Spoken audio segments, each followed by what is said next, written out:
Advocate Sakhawat Hossain Khan নারায়ণগঞ্জে আলোচিত ৭ খুনের ঘটনায় বিচারের দাবিতে প্রতিবাদের প্রতীক হয়ে উঠেছিলেন তিনি।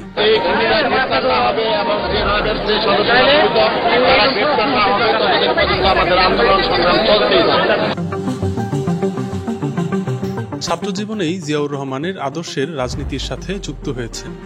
ছাত্রদল যুবদল থেকে উঠে আসা এই নেতা নারায়ণগঞ্জ মহানগর বিএনপির আহ্বায়কের দায়িত্ব পালন করছেন এখন।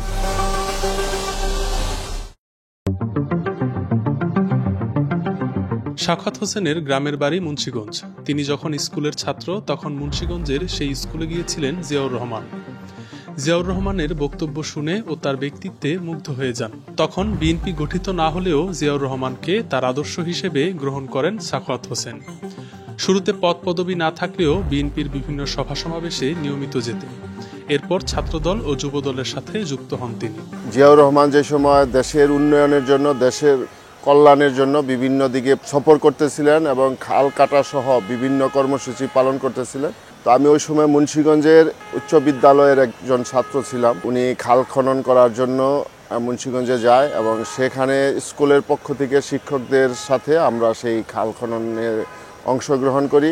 একসময় সে আমাদের স্কুলে আসে এবং স্কুলের ক্লাসরুমে আমাদের নিয়ে বসে এবং আমাদের সাথে কথাবার্তা বলে। যে আমাদের সাথে যেভাবে মিশেছিল এবং আমাদের সাথে কথাবার্তা বলেছিল, সেটার মাধ্যমে আমার তার প্রতি একটা আগ্রহের সৃষ্টি হয়। দেশের জন্য যে তার ত্যাগ, তিতিক্ষা, একাগ্রতা এবং ওই সময় দেশে যে একটা খারাপ অবস্থা ছিল সেগুলি সে বন্ধ করতে সক্ষম হয়েছিল, যার জন্য আমরা তার প্রতি আমি বিশেষ করে তার প্রতি অনুরক্ত হয়েছিলাম।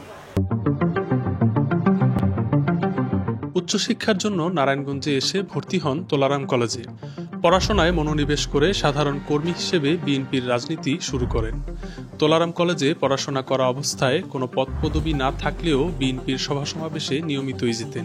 তোলারাম কলেজে পড়াশোনা শেষ করে ভর্তি হন নারায়ণগঞ্জ আইন কলেজে। সেখানে ভর্তি হয়ে দেখেন সাধারণ ছাত্রছাত্রীদের সুযোগ সুবিধা নিয়ে কেউ ভাবছে না। ক্ষমতাসীন দলের ছাত্র সংগঠনের কবলে কলেজ ক্যাম্পাস। তখন সহপাঠীদের নিয়ে আন্দোলন শুরু করেন। প্রথমবারের মতো গঠন করা হয় ছাত্রছাত্রী সংসদ ও সংবিধান, যা এখনও বহাল আছে। 1988 এবং 1989 শিক্ষাবর্ষের নারায়ণগঞ্জ ল কলেজে ভর্তি হই। ভর্তি হওয়ার পরে কলেজে যেয়ে দেখলাম যে শিক্ষার কোনো পরিবেশ নেই। সেখানে ছাত্রদের কোনো অধিকার নেই, কোনো ক্লাস ঠিকমতো হয় না এবং বাইরের অছাত্ররা একটি পরিবারের পক্ষে হিসাব এই আইন কলেজকে নিয়ন্ত্রণ করে।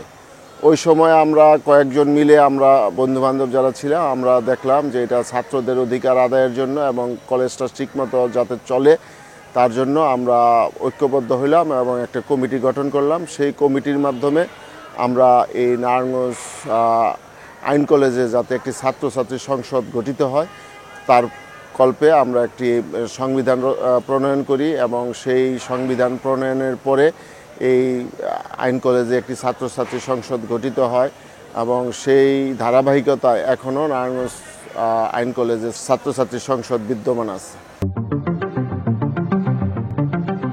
নারায়ণগঞ্জ কোর্টে আইন পেশার সাথে যুক্ত হয়ে আবারও সক্রিয় রাজনীতিতে ফিরে আসেন। যুক্ত হন জাতীয়তাবাদী আইনজীবী ফোরামে। বারের নির্বাচন করে একাধিকবার বিজয়ী হন। লড়াই চালিয়ে যান মানুষের অধিকার প্রতিষ্ঠার জন্য। এছাড়া বিএনপির নেতাকর্মীদের জন্য আইনি লড়াই চালিয়ে যান তিনি।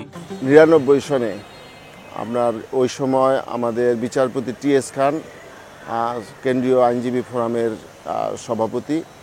তো ওই সময় নারায়ণগঞ্জ জেলা আইনজীবী ফোরাম গঠিত হয়। সেই আইনজীবী ফোরামের মধ্যে আমাকে সাধারণ সম্পাদক এবং আমাদের তৎকালীন নারায়ণগঞ্জ বারের সাবেক প্রেসিডেন্ট আবুল কালাম আজাদ বিশ্বাসকে সভাপতি করা হয়। 99 সন থেকে 2007 সন পর্যন্ত আইনজীবী ফোরামের সাধারণ সম্পাদক হিসেবে দায়িত্ব পালন করি। আমি একটা জিনিস দেখেছি যে এই নারায়ণগঞ্জ জেলা আইনজীবী সমিতিতে বিএনপি যে প্যানেল ছিল বা বিএনপিপন্থী আইনজীবীরা খুবই দুর্বল অবস্থায় ছিল। কোনো সময় আইনজীবী ফোরামের পক্ষ থেকে কোনো প্যানেল দেওয়া হতো না, কিন্তু আমরা যে সময় আইনজীবী ফোরামে আসি, আমরা এসে স্বতন্ত্র আইনজীবী সমিতিতে স্বতন্ত্রভাবে আইনজীবী ফোরামের প্যানেল দেওয়া হয় এবং সেই প্যানেল থেকে আমরা অনেকে প্রেসিডেন্ট, সেক্রেটারি এবং বিভিন্ন পদে নির্বাচিত হই। আমি 2009 সনে যে সময় আওয়ামী লীগ ক্ষমতা আসে তার 1 মাস 18 দিন পরে নারায়ণগঞ্জ জেলা আইনজীবী সমিতিতে যে নির্বাচন হয়েছিল, সেই নির্বাচনে আমি সভাপতি প্রার্থী ছিলাম। সেই নির্বাচনে আমি সভাপতি নির্বাচিত হয়েছিলাম, আইনজীবীরা আমাকে নির্বাচিত করেছিল, অথচ আমাকে আমার ভোট ডবল চিহ্ন দিয়ে কিছু ভোট বাতিল করে তাদের প্রার্থীকে 7 ভোটে নির্বাচিত দেখানো হয়েছিল। এই অবস্থার পরে আইনজীবীরা কিন্তু আমাকে ছেড়ে যায় নাই। এর পরবর্তী বছরগুলিতে আমাদের যেহেতু অ্যাডভোকেট তৈমুর আলম খন্দকার এই নারায়ণগঞ্জে বিএনপিকে ওই সময় তার কুক্ষিগত করেছিল, সেই কুক্ষিগত করার কারণে সে আমাকে পরবর্তী 3 বছর আমাকে নারায়ণগঞ্জ জেলা আইনজীবী সমিতিতে প্রার্থী করে নাই, যার কারণে আমি 2013 সনের ডিসেম্বর দিকে যে নির্বাচন হয়, সেই নির্বাচনে আমি স্বতন্ত্র প্রার্থী হিসাবে প্রেসিডেন্ট নির্বাচন করি এবং সেই নির্বাচনে আমি বিপুল ভোটে আমি সভাপতি নির্বাচিত হই এবং সেই সভাপতি নির্বাচিত স্বতন্ত্র নির্বাচিত হওয়ার কারণেই 7 হত্যাসহ অন্যান্য যে আন্দোলনগুলি আমরা করেছি বিচারের দাবিতে, সেই বিষয়ে আমরা সকল আইনজীবীকে ঐক্যবদ্ধ করতে পেরেছিলাম এবং সেই বিচারগুলি সুনিশ্চিত করতে পেরেছিলাম। নারায়ণগঞ্জের আলোচিত 7 খুনের ঘটনা দেশব্যাপী ব্যাপক সাড়া ফেলে। এই ঘটনার বিচারের দাবিতে নারায়ণগঞ্জে সংঘটিত আন্দোলনের নেতৃত্ব দেন সাখাওয়াত হোসেন। নানান ভয়ভীতি, লোভ লালসা উপেক্ষা করে শেষ পর্যন্ত অপরাধীদের বিচারের কাঠগড়ায় দাঁড় করাতে সক্ষম হন তিনি। এই ঘটনার মধ্য দিয়ে দেশব্যাপী ব্যাপক আলোচনায় চলে আসেন সাখাওয়াত। সাধারণ মানুষের জন্য নিজেকে উৎসর্গ করেছেন তিনি। 27 এপ্রিল আমি ওই দিন আদালত আঙ্গনে ছিলাম। দুপুরের পরে আমার কাছে সংবাদ আসলো আমাদের একজন আইনজীবী সহ 7 জনকে আদালত থেকে যাওয়ার পথে তাদেরকে অপহরণ করা হয়েছে এবং তাদেরকে খুঁজে পাওয়া যাচ্ছে না। সাথে সাথে আমি আইনজীবীদের, যেহেতু আমাদের একজন আইনজীবী ছিল, অন্যান্য আইনজীবীদের নিয়ে আমি এসপি অফিসে গেলাম। ওই সময় যে এসপি নুরুল ইসলাম সাহেব, ওনার কাছে আমি যে ইতিপূর্বে অপহৃত হয়েছে তাদেরকে যাতে দ্রুত উদ্ধার করা হয় সেই জন্য আমি তাকে বলার পরে তার কাছ থেকে যে বক্তব্যটি আসলো সেটা হলো, উনি বললেন যে তাদের কোনো বাহিনী এই ধরনের কাউকে অপহরণ করে নাই। ওই সাথে সাথে থানায় গেলাম, বিভিন্ন র্যাব অফিসে গেলাম, আমরা বিভিন্ন জায়গায় ধর্ণা দিলাম, কিন্তু কোনো কাজ হলো না। পরবর্তীতে 30 তারিখে আমরা দেখলাম 60টি তাজা প্রাণ, যাদেরকে যে নৃশংসভাবে হত্যা করে ইট পেঁচিয়ে তাদেরকে শীতলক্ষ্যা নদীতে ডুবিয়ে দেওয়া হয়েছিল এবং তাদের লাশগুলি যে সময় ভেসে ওঠে, অন্যান্যদের মতো আমিও অত্যন্ত মানসিকভাবে বিপর্যস্ত হয়ে পড়ি। পরবর্তীতে সিদ্ধান্ত নেই যে এইটার একটা শেষ দেখা উচিত, কারণ আজকে তাদের যে পরিণতি হয়েছে অন্যদের ক্ষেত্রে এরকম হতে পারে, যাতে এই ধরনের পরিণতি কারো ক্ষেত্রে না হয় সেই জন্য আমরা ওই সময় আইনজীবীদের নিয়ে, নারায়ণগঞ্জের মানুষকে নিয়ে এই জঘন্য হত্যাকাণ্ডের বিরুদ্ধে আমরা ঝাঁপায়ে পড়ি।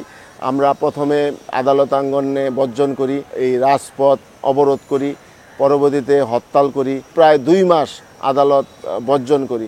এই আন্দোলনে আমার একটা সফলতা হলো যে আমি দলমত নির্বিশেষে বাংলাদেশের সবচেয়ে বড় বড় আইনজীবীদেরকেও এই আন্দোলনের সাথে সম্পৃক্ত করতে পেরেছিলাম। আমরা হাইকোর্টে রিট করেছি, সেই রিটের আমরা যে আদেশটি পেয়েছি, সেই আদেশ পাওয়ার পরেই এই হত্যাকাণ্ডের জট খুলতে শুরু করে। আমরা দেখেছি সরকারি দলের পক্ষ থেকে আমাদেরকে এই হত্যাকাণ্ডের বিচার চাওয়া থেকে বিরত রাখার জন্য আমাদের প্রতি অনেক নির্যাতন, অনেক হুমকি ধমকি, আমাদেরকে গুম করা, হত্যা করা, তুলে নেওয়া, মামলা মোকদ্দমায় জড়িত করার অনেক অপচেষ্টা করা হয়েছে। কিন্তু আইনজীবী ও সাধারণ জনগণের প্রত্যাশার কাছে তাদের সকল চাওয়া সেগুলি বিফল হয়েছে। তো আমরা সর্বশেষ এই হত্যাকাণ্ড, জঘন্য যে হত্যাকাণ্ড, সেই হত্যাকাণ্ডের প্রাথমিক বিচার আমরা এই নারায়ণগঞ্জ থেকে করতে সক্ষম হয়েছিলাম একটাই কারণ, যে আমরা এই নারায়ণগঞ্জের তৎকালীন গডফাদার শামীম ওসমান, কাউন্সিলর নূর হোসেন এবং একটি সরকারি প্রশিক্ষিত বাহিনীর উচ্চপদস্থ কয়েকজন কর্মকর্তা এবং যারা ছিল রাষ্ট্রের, তাদের আত্মীয় স্বজন ছিল রাষ্ট্রের বড় বড় পদে, ওই সময় আমার প্রতি, আমার পরিবারের প্রতি জীবন নাশের হুমকি পর্যন্ত এসেছে।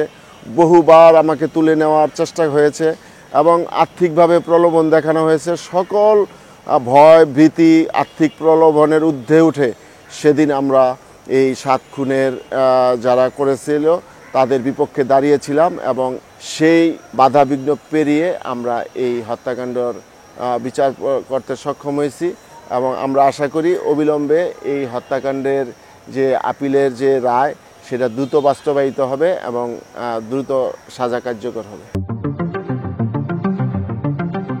2016 সালে নারায়ণগঞ্জ সিটি কর্পোরেশন নির্বাচনে বিএনপির ধানের শীষ প্রতীকে মেয়র পদে নির্বাচন করেন তিনি। নির্বাচনে পরাজিত হলেও ভোটের স্বচ্ছতা নিয়ে প্রশ্ন তোলেন। আসলে এই 7 হত্যা মামলায় আমার ভূমিকার কারণে শুধু নারায়ণগঞ্জ নয়, সারা বাংলাদেশে আমি প্রশংসিত হই এবং তৃণমূল থেকে প্রতিটা পাড়া মহল্লায় মানুষের মধ্যে একটা গ্রহণযোগ্যতা তৈরি হয়। সেই গ্রহণযোগ্যতা তৈরি হওয়ার পরে ওই সময় বিএনপির পক্ষ থেকে নারায়ণগঞ্জ সিটি কর্পোরেশনে আমাকে মেয়র প্রার্থী করা হয়।